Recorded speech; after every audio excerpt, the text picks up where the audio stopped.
हूं आपके साथ राखी लांबा। साल 2024 में लोकसभा चुनाव बीजेपी और अन्य पार्टियों के लिए काफी अहम है।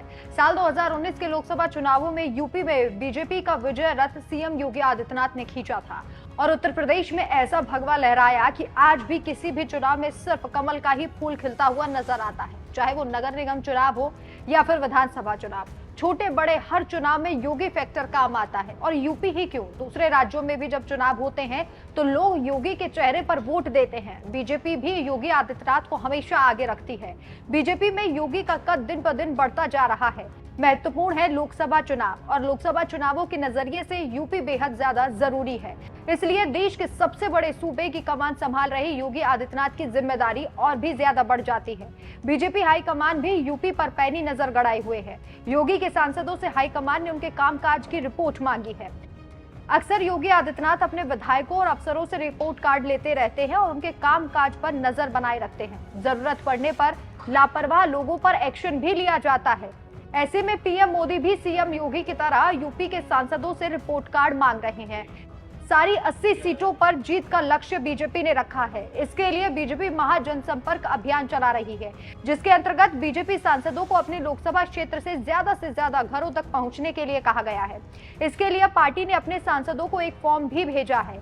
इस फॉर्म को बीजेपी सांसदों को भरना पड़ेगा। इसके अलावा सांसदों को उनके विधानसभा क्षेत्र से जुड़ी जानकारियां भी देनी पड़ेंगी। सांसदों को कहा गया है कि महाजनसंपर्क अभियान की तरह सांसद अपने क्षेत्र में कितने घरों तक पहुंचे, इसकी जानकारी वो इस फॉर्म में फिल करें।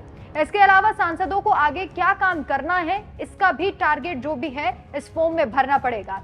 इस फॉर्म में कुछ इस तरह के सवाल दिए गए हैं। खबरों की अगर माने, बीजेपी सांसदों को अपने क्षेत्र के 100 सोशल मीडिया इन्फ्लुएंसर की लिस्ट भेजनी होगी।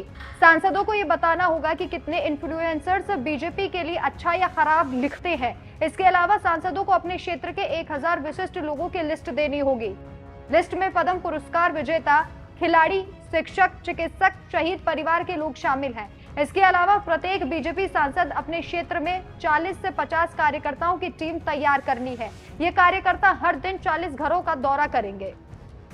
इसके साथ ही पीएम मोदी अमेरिका के दौरे से लौटने के बाद 27 जून को सभी बूथों से कार्यकर्ताओं से संवाद करेंगे। इसके लिए बीजेपी सांसदों को तैयारी के निर्देश दिए गए हैं।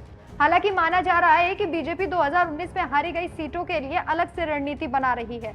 वहीं पार्टी ने कई सीटों पर नई चेहरों की तलाश भी शुरू कर दी है, खासकर ऐसी सीटों पर जहां उनके पास लोकसभा चुनाव लड़ने के लिए कैंडिडेट कमजोर है या फिर जीते हुए सांसदों के खिलाफ एंटी इनकम्बेंसी है।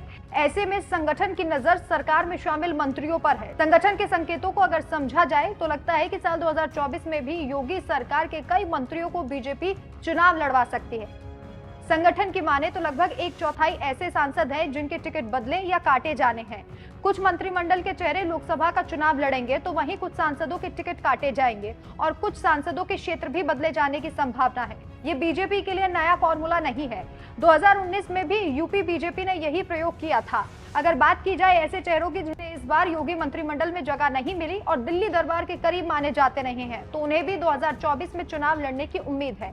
ऐसे नेताओं में यूपी से इन दिग्गजों पर हो सकता है भरोसा। पूर्व मंत्री सिद्धार्थनाथ सिंह, पूर्व उप मुख्यमंत्री दिनेश शर्मा, कई दिग्गज नामों पर अभी फिलहाल बीजेपी चर्चा कर रही है। फिलहाल कई नामों पर मंथन जारी है। ऐसे में देखना होगा कि योगी के वो कौन से चेहरे हैं जो हाईकमान की पहली पसंद बनते हैं। आपकी इस खबर पर क्या राय है, हमें कमेंट करके जरूर बताइए। नमस्कार।